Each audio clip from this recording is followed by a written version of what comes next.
e falo, como é que está a minha vida, né? Como é que eu vou fazer minha vida hoje? Como é que eu vou ser feliz hoje, independente de qualquer circunstância?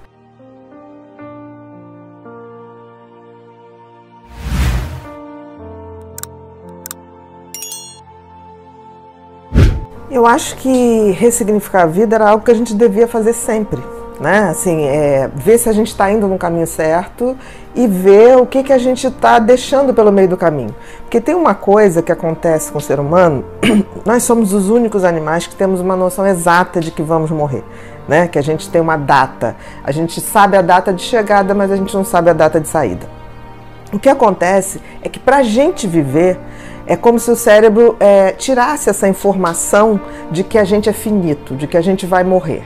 É por isso que a gente vive não pensando na morte. E a gente vai fazendo projetos, a gente faz projetos para meses, para anos, para uma vida inteira. É uma certa, como é que eu vou dizer, uma proteção, né, que o cérebro faz no sentido da gente ir vivendo para a gente não ficar com aquela coisa mórbida de pensar que tem um fim. Por um lado, isso deixa a gente viver a vida muito mais solto, mais leve, poder de fato fazer planos sem estar pensando nessa sombra, digamos assim. Mas também faz com que a gente deixe de ter isso, que é ressignificar a vida, que é redimensionar a vida, que é absolutamente importante. Porque assim, a gente pode viver várias vidas numa mesma vida. Do momento que a gente para e fala assim, peraí, o que eu estou fazendo com a minha vida? Né? A gente tem várias possibilidades, a vida não é uma fatalidade. Tipo assim, escolhi uma profissão, escolhi um casamento, escolhi coisas que são eternas. Não são, porque nem nós somos. Então, assim, é bem comum que as pessoas façam esse processo de reavaliação quando elas se deparam com alguma coisa que deixe muito claro a sua finitude. Então, assim, em coisas trágicas, em que as pessoas perdem tudo, ou vivenciam uma situação de muita dor, uma tragédia coletiva, né, como um desabamento, como enchentes, isso ocorre muito, que é tipo assim, o que resta, o que eu vou fazer da minha vida? Ou então, quando as pessoas se deparam com alguma doença ou alguma coisa que elas falam assim, nossa, agora é sério, agora eu posso realmente não mais viver. E aí é nessa hora que as pessoas se fazem perguntas do tipo, eu vivi uma vida até agora que eu queria, o que eu estou fazendo está dando sentido à minha vida, o que eu deixei de fazer que eu faria mais? Então, assim, é um momento de muita reflexão. É interessante você estar falando isso, sim, eu acho que o que ele quis dizer é isso, né? Que a gente não pode estar esperando o tempo todo o momento ideal para ser feliz, o momento ideal para dizer eu te amo, o momento ideal que a gente vai realizar determinados sonhos. A vida não para, ela é aqui o tempo todo. Eu acho interessante que tem pessoas que falam assim, quando eu me deparo com uma situação ruim, eu queria parar o tempo. Ou quero minha vida de volta. Ninguém nunca roubou sua vida está aqui o tempo todo.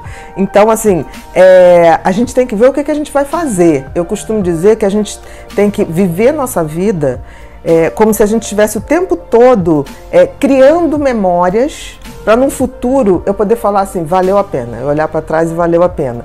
E criar memórias passa por você levar um dia a dia. Com carinho, com amor, com bom humor, dar esse tom de olhar para uma cena, por exemplo, que a gente está fazendo agora aqui, e falar assim, eu vou lembrar disso daqui a 10 anos, daqui a um ano, daqui a uma semana, e vou dizer, valeu a pena estar no feriado, trabalhando e fazendo o que a gente gosta. Então, talvez a grande mensagem de redirecionar a vida, ou redimensionar, ressignificar, seja isso, a gente poder tá criando memórias boas. Ou para quando a gente ficar bem velhinho, ou para quando a gente se for. Porque quando a gente se for, que a gente deixe boas memórias. Eu costumo dizer o seguinte, há pouco tempo me aconteceu uma coisa muito curiosa, quer dizer, está acontecendo. Eu tive uma alteração no exame de sangue relativo a um órgão chamado pâncreas no organismo, e aí começa a pesquisar, isso começou em dezembro, começa a fazer pesquisa, e o que tem, o que não tem.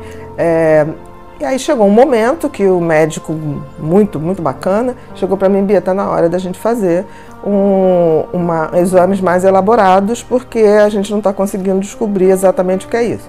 E pediu um PET scan. Um PET scan é um exame que você mapeia o corpo inteiro para você ver se detecta células cancerígenas. Falei, ok, vamos lá, vamos pedir.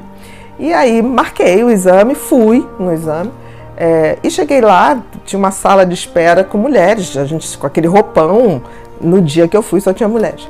E aí uma olhou para mim e falou assim, o seu câncer é o quê? Eu falei, olha, eu não sei ainda, né? Nós estamos aqui pesquisando. E aí ela falou assim, você tem uma carinha de câncer de mama. Eu falei, olha, eu tenho prótese de mama, mas eu tô achando que não é isso não, eu vim aqui porque alguma coisa no pâncreas. Aí ela, não, mas olha só, já fica com o nosso telefone, que nós temos um grupo de acolhimento, parará, parará. É claro que tomado o primeiro susto, eu falei assim, por que não ir nesse grupo, né? Seja o que for, por que não participar disso? Eu achei aquilo bacana e fui no grupo e aí cheguei lá, fiquei muito fascinada porque assim, ali estava se discutindo, por exemplo, se a gente morresse semana que vem, o que teria de importante na vida de vocês hoje? Os problemas que você tem hoje seriam realmente problemas? Então, assim, foi uma grande aula do que é ressignificar a vida. E foi tão interessante que o grupo, tem um grupo mais que está há mais tempo, falou uma coisa assim, olha, as pessoas, quando estão muito próximo da morte, elas mostram alguns arrependimentos. Isso era um estudo que elas já tinham. Primeiro, gostariam de ter tomado atitudes considerando mais as suas necessidades do que os outros. Então elas falavam muito assim, queria ter feito coisas que agradassem mais a mim, menos ao meu marido, menos aos meus filhos, porque hoje os filhos estão criados, o marido está numa carreira brilhante e eu estou aqui sem ter algo que eu diga assim, isso é um propósito de vida meu, independente do coletivo. Então, tomar mais atitudes que sejam condizentes com a sua essência. A segunda coisa que elas falaram, que eu achei muito interessante, é que elas queriam ter tido mais tempo para estar com os amigos, que é essa família que a gente escolhe, né? Que é a família do amor. Os amigos são a grande família do amor que a gente tem. E queriam ter tido mais tempo para isso. E outra coisa que elas falaram, queriam ter dito para as pessoas, mais eu te amo, né? Quando ficava naquela coisa, não vou dizer eu te amo, porque senão a pessoa vai ficar convencida, não vou dizer isso, não vou dizer aquilo.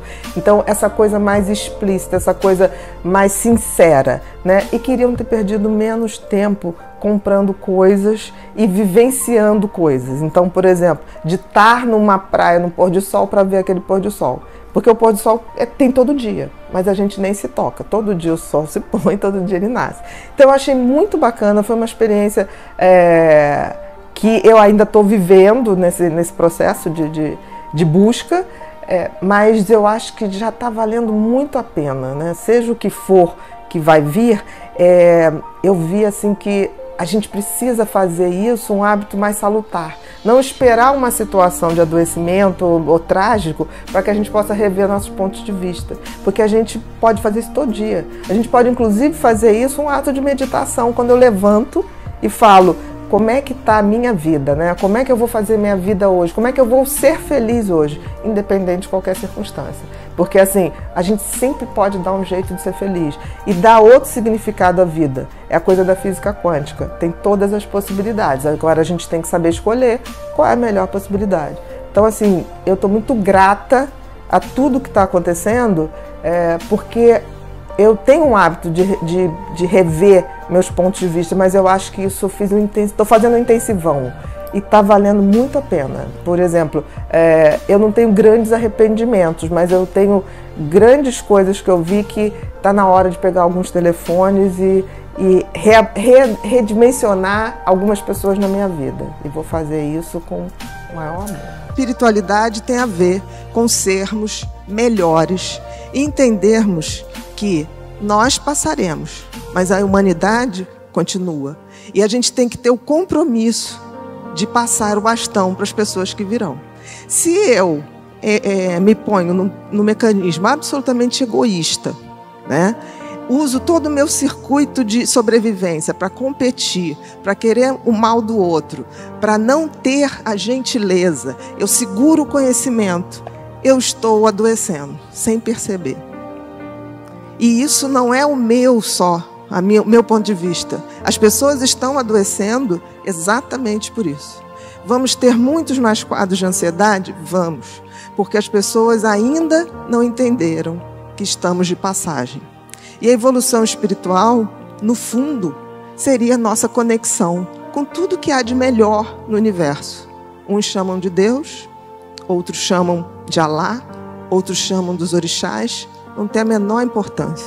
A importância é que a gente possa se conectar com essas energias para que a gente se reabasteça e possa dividir isso entre todos nós. Existirá adoecimento? Sim, mas muito menos, porque a gente vai praticar o desapego. O desapego de não sermos eternos, de não termos a pretensão de mudar as pessoas. As pessoas mudam quando elas querem. E eu não conheci nunca algo mais revolucionário do que o conhecimento. A gente não deve aceitar aquilo que dizem para a gente. A gente deve estudar para que a gente possa, de fato, dizer: eu estou agindo assim porque isso me faz bem. Por exemplo, se você praticar uma gentileza, você vai se sentir bem. Aí você vai falar assim: não me senti tão bem no início. Faça a segunda, faça a terceira. Porque o mecanismo da competitividade, do medo, ele está acionado há muito tempo. O mecanismo da gentileza, da empatia, da compaixão, ele precisa ser ativado. Até porque a gente entende que não dava para ser tão empático ou gentil num planeta que a gente não tinha nada, a gente não tinha como comer, a gente não tinha como se abrigar, a gente não tinha como fazer essas coisas. Mas hoje nós temos. E o que a gente está fazendo? A gente se comporta como crianças que querem seus brinquedos sozinhos para a gente. Enquanto qualquer um no mundo estiver mal, nós também estaremos. É difícil raciocinar assim, mas a física quântica prova que não estamos desconectados de nada. Ao ferir uma pessoa, você se fere também. Ao fazer mal para uma pessoa, pode ter certeza que você estará fazendo mal para você também. Se a gente não entender que essa base do adoecimento está na nossa mão, está no nosso conhecimento, a gente vai evoluir para adoecer. Eu nunca vi uma pessoa que esteja ciente do sentido da vida real, do propósito da vida real, e que acredite na transcendência da vida, energeticamente falando, que pare para adoecer. É difícil. Mas a grande dificuldade é que a gente tenha essa noção. Então, assim, eu peço a vocês que, se não levarem nada daqui hoje, que levem, tipo assim, que se respondam: qual o sentido da minha vida? Se você responder só coisas práticas, tem alguma coisa errada. O seu filho, a sua família, isso tudo é o meio, mas não é o fim do sentido da vida. O sentido da vida é muito maior. E aí, se a gente pensar bem, tem um toque divino na evolução espiritual? Acho que sim. Eu chamo Deus do designer do universo, por quem eu tenho profunda admiração. Principalmente porque Ele criou e fez a coisa mais extraordinária do mundo, que é o nosso cérebro. E aí eu deixo com vocês uma imagem que eu acho que vale mais do que 1000 palavras, que é a imagem de Miguel Ângelo, do quadro lindo que está na Capela Sistina, que é a criação do primeiro homem, né? E reparem um detalhe, não sei se vocês estão vendo aí, estão vendo Deus lá no cantinho? Vocês repararam que Deus está dentro de um cérebro? É um cérebro isso aí, gente. De alguma maneira, Deus criou, fez a sua melhor criação, o cérebro humano. E isso tem algum motivo. Talvez porque Ele, através dele, se comunique com a gente. Mas a gente tem que abrir os portais desse cérebro de forma a sermos mais humanos na acepção mais concreta e transcendente da palavra. Porque o que é sabedoria? É eu ter uma noção de como o mundo funciona, quem sou eu, qual o meu papel nesse universo e fazer isso no tempo certo. Eu sempre digo que um sábio sabe a potência do tempo, porque tem coisas que levam tempo para acontecer. A maioria, eu diria que as coisas boas levam tempo, as coisas ruins são rápidas. né? Então, assim, não existe essa coisa imediata que hoje está todo mundo tão viciado em likes, em drogas, em festas, como se o mundo fosse acabar amanhã. O mundo acaba para quem acaba, né? A verdade é essa. O que não pode ocorrer é a gente transformar a nossa vida, que é curta, em algo pequeno ou medíocre. Isso não tem a ver. Então, sabedoria, eu diria que é você ter a capacidade de entender o seu papel, o papel do ser humano no universo. E qual o papel do ser humano no universo? É agregar à sua vivência valores, virtudes. O que é virtude? É você praticar os valores. Porque tem muita gente que fala de valores, mas não pratica nada. E sabedoria? A sabedoria que vai me dar o entendimento do meu tempo, das coisas que precisam amadurecer, daquilo que eu não posso fazer hoje, o que eu planto para colher amanhã. Então, a sabedoria vem com o tempo, eu não tenho dúvida. A juventude, ela é anti-sabedoria. A juventude, ela tem uma impulsividade, ela tem uma energia, ela tem um querer, uma pulsão de vida que muitas vezes ela não para analisar. Então eu vejo hoje uma geração mais nova sem um pingo de sabedoria, apesar de terem muito conhecimento técnico. Eu nunca vi uma geração com tanto conhecimento tecnológico, mas nunca vi uma geração com tão pouca sabedoria. Então você vê que tudo é rápido, os amores são líquidos, as verdades são líquidas, tudo passa, é muito rápido, o tempo todo. Então, eu diria que sabedoria é uma das melhores coisas do mundo. Aquele filósofo maravilhoso, Zygmunt Bauman, tempos líquidos, amores líquidos, né? Nós estamos vivendo tempos onde as pessoas são descartáveis, né? As pessoas desmancham um relacionamento por WhatsApp, né? Não é nem mais uma ligação, é por WhatsApp. Então, assim, isso me deixa um pouco triste, porque nós estamos perdendo essa essência humana, que é de ter e valorizar valores, praticar esses valores e ter a sabedoria para saber a hora de praticar esses valores, a hora que eu escolho os meus valores, porque não tenha dúvida, é isso que eu estou falando. A vida acaba porque acaba. E eu costumo dizer o seguinte, a gente morre... não se transforma numa outra pessoa. A pessoa que morreu é a pessoa que viveu. Eu costumo dizer que eu quero, quando a morte chegue, me encontre fazendo esse passo a passo, né? Dos valores, virtudes, sabedoria, porque a gente é eterno, a gente continua. Então, essa coisa tipo assim, morreu, virou santo, ou morreu, virou demônio, não existe, né? A vida é um contínuo, material e não material. Então, eu acho que quando a gente adquire sabedoria, que é o conhecimento a favor da evolução, aí a gente está chegando num ponto bom.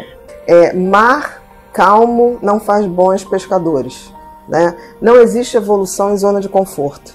Então, assim, relacionamentos difíceis vão treinar o coração, exercícios difíceis vão treinar o corpo, tudo que é difícil a gente enfrenta, treina no fundo vai treinar o espírito da gente, né? Não é só a mente, não é só o corpo, é o espírito. E eu acho que a sabedoria vem do espírito, definitivamente.